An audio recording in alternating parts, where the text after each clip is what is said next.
con el ministro de Salud de la capital, el doctor Fernán Quirós. Doctor, la primera pregunta que le quiero hacer es si ya estamos bajo la segunda ola de la epidemia, de la pandemia, perdón. Bueno, primero buenas noches, gracias por la invitación, Joaquín.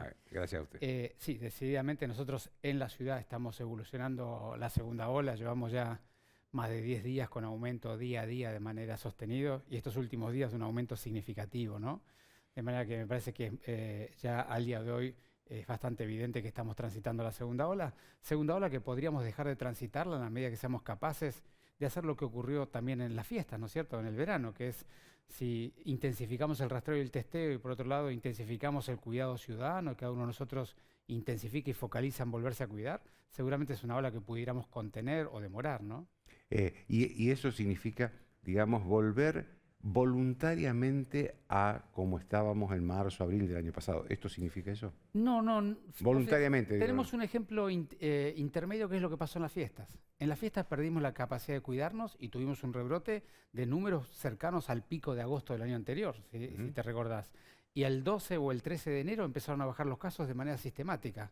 Y básicamente tuvo que ver con que la gente se dio cuenta que volvían a aumentar los casos, que la contagiosidad era muy alta y todos empezamos a limitar nuestra interacción social, que es en buena parte el motivo de estos brotes, ¿no? Vienen las primeras olas de frío, días de un poco de frío y lluvia, la gente se encierra, pero en el encierro se incluye el vínculo social, laboral, familiar. Y esos lugares son los que llaman técnicamente los sitios de supercontagio, ¿no? El lugar donde una persona en un lugar cerrado, mal ventilado, está mucho tiempo con un grupo, si hay uno enfermo se contagian todos, ¿no?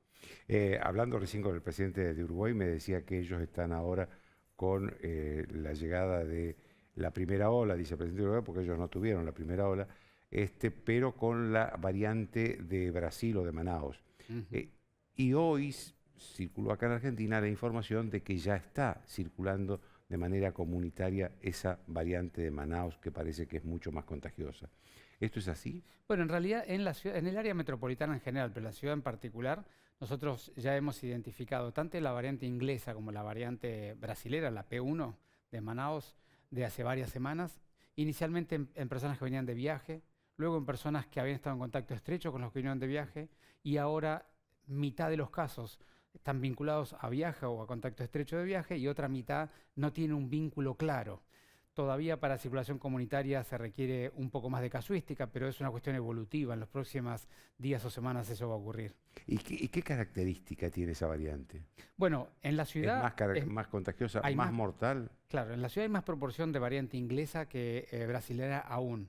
Pero de todas maneras, ambas tienen algunas características. Las dos son más contagiantes como primer medida. Las personas que tienen la enfermedad con esa variante tienen más carga viral y por lo tanto contagian con más facilidad. Y la segunda cuestión que está en debate y está en análisis es cuánto de la enfermedad que producen es un poco más grave que la enfermedad de la variante habitual.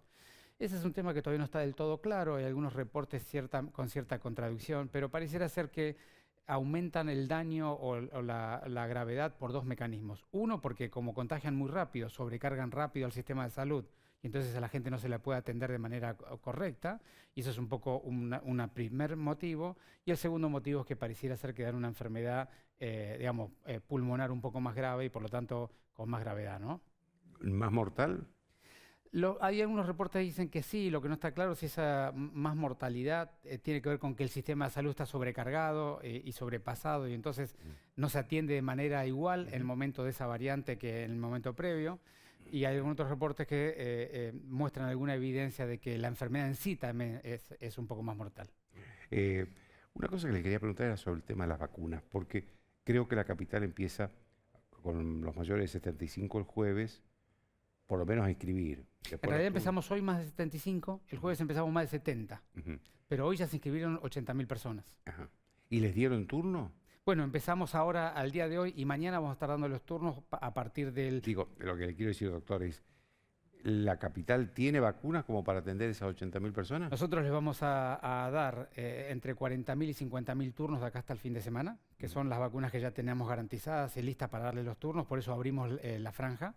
Y esperamos en los próximos días que lleguen las vacunas chinas, el primer millón de Sinopharm, que seguramente llegarán estos días, con lo cual, si eso llegara en los próximos días o antes del fin de semana, la aplicación de turnos va a ser continuado y entre esta semana y la semana que viene podremos atender a todas las personas que tengamos las vacunas para atender, ¿no? Estas son las dos vacunas, tanto la Sputnik V como la china, son de 2 dosis, ¿no?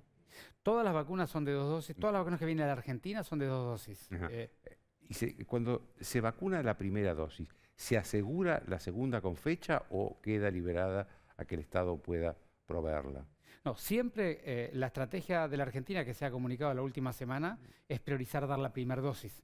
Aquí tenemos 2 tipos de vacunas. Los que son indistintos, la primera y la segunda dosis, que es la vacuna china y la vacuna AstraZeneca. Es la misma dosis, la misma componente. Nada más que un refuerzo. Es un refuerzo. En cambio, la vacuna Sputnik tiene 2 componentes diferentes, ¿no? El refuerzo es otra vacuna diferente con otro adenovirus.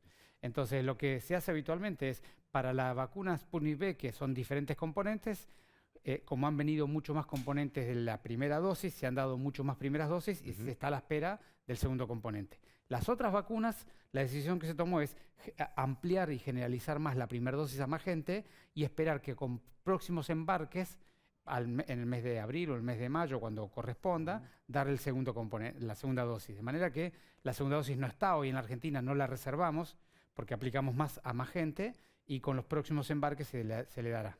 Y doctor, ¿qué porcentaje de protección tiene sola una primera dosis? Para cada vacuna es diferente, pero y también es importante explicarle a la gente esto, que se habla de mucho porcentaje de protección, pero siempre se habla de protección de enfermedad leve o sintomática, que es lo que se hace en la fase 3. Pero cuando uno mira el subgrupo de enfermedad grave y mortal, la mayoría de las vacunas tienen una altísima protección para enfermedad grave y mortal. Entonces, con la primera dosis, la mayoría de las vacunas protegen para la enfermedad grave y mortal, que es la que queremos proteger, 60-70%, y la mayoría de ellas llega a 80-90% con la segunda dosis.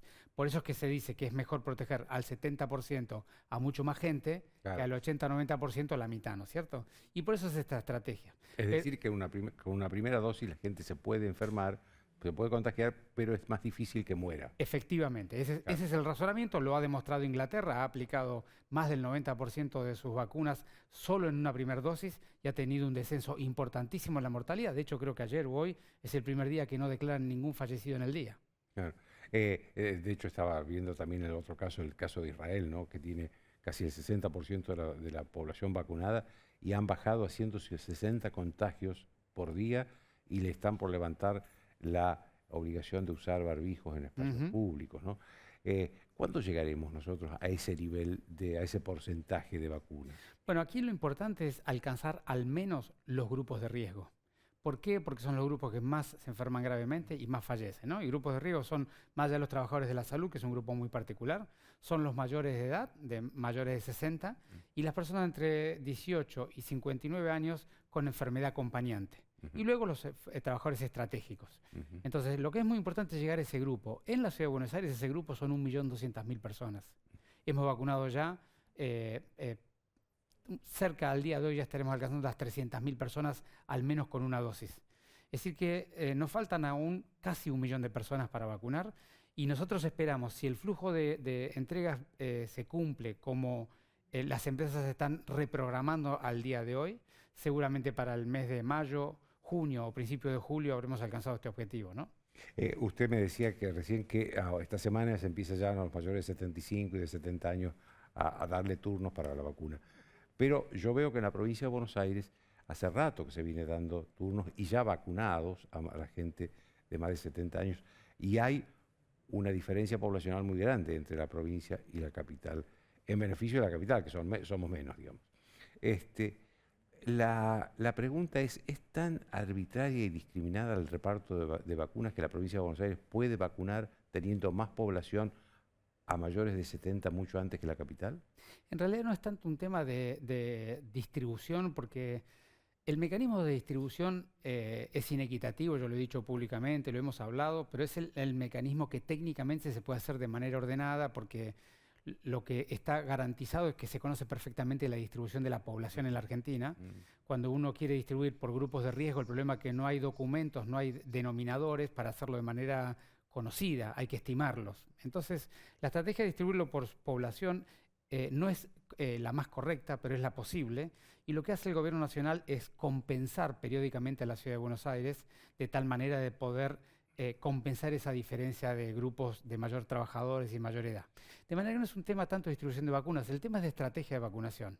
La provincia de Buenos Aires tomó una estrategia que es de los 6 grupos de riesgo, que son trabajadores de la salud mayores de 70, mayores de 60, trabajadores esenciales y estratégicos, y luego personas con enfermedad acompañante, ha decidido abrir todos al mismo tiempo e ir asignando a diferente momento diferentes grupos.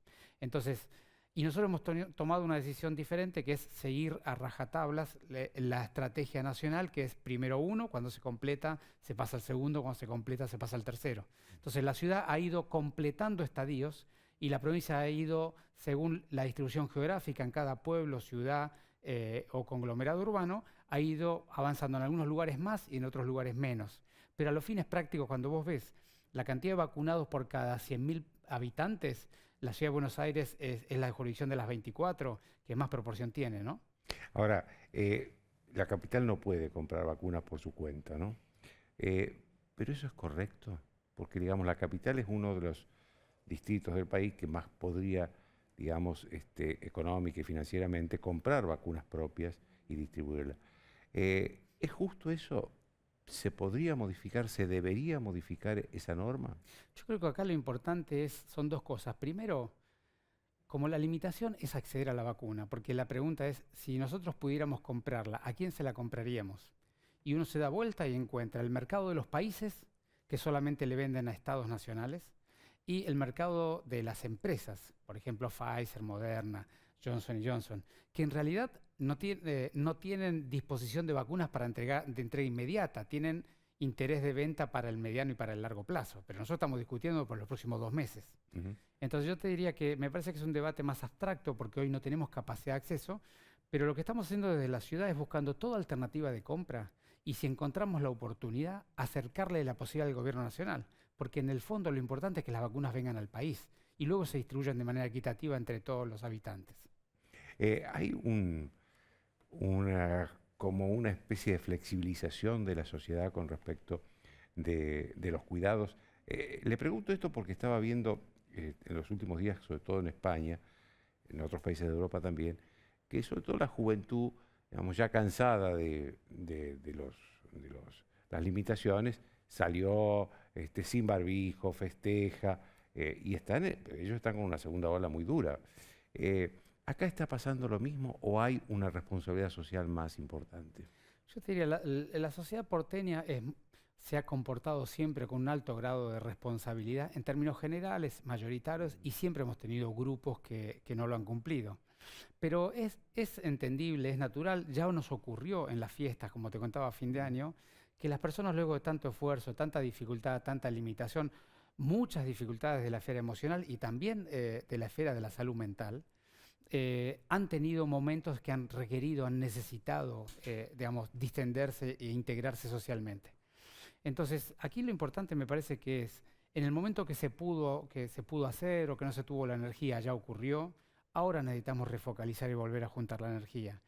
Y cada uno de nosotros puede hacer cosas diferentes. Hay gente que no puede vivir sin ver a su familia, y hay gente que a lo mejor no puede vivir sin ir a trabajar, y otra gente que no puede vivir sin hacer alguna otra cosa. Lo importante es si cada día que viene por delante, cada uno de nosotros nos preguntamos, ¿hoy yo qué puedo aportar para esto? Y entonces hacer un esfuerzo individual que aporta el esfuerzo colectivo.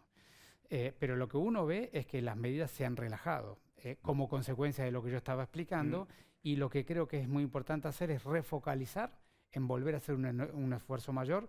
Cuanto más esfuerzo hagamos, más tarde viene la segunda ola o menos importantes en términos numéricos y nos da más tiempo para completar la vacunación. Porque si llegamos a la vacunación de los grupos de riesgo, la segunda ola va a ocurrir igual, pero el daño social que va a haber va a ser muy pequeño. Estaba viendo que algunos especialistas argentinos dicen que el gobierno nacional y también la capital han tomado algunas decisiones últimas, en las últimas horas, sobre medidas, digamos, de restricción. Pero estos especialistas dicen que deberían ser mucho más severas y restrictivas para frenar esta segunda ola. ¿Coincide o no? Las medidas, nosotros lo que decimos es las medidas hay que evaluarlas día a día y semana a semana. Al día de hoy, cuando uno ve el paneo de los indicadores de la Ciudad de Buenos Aires, lo que hay es un aumento muy importante de casos, con una cantidad importante de casos leves, asintomáticos o en personas de edad media o jóvenes, todavía con una tasa de casos nuevos cada 100.000 mayores de 60 años relativamente baja, es decir, que los mayores de 60 años aún no se están exponiendo tanto al riesgo, y con una capacidad instalada del sistema público y de la seguridad social y privado de salud que todavía tiene una alta capacidad de respuesta. Entonces nos parece que todavía estamos a tiempo de intensificar los rastreos, los testeos, los aislamientos, de volver a focalizar sobre los cuidados, y si por supuesto que eso no diera resultados o las curvas y fueran empeorando el resto de los indicadores que yo estaba comentando, tendremos que dialogar con la ciudadanía de qué medidas tenemos que tomar. Gracias, doctor, por haber estado acá. Por favor, gracias por invitarme.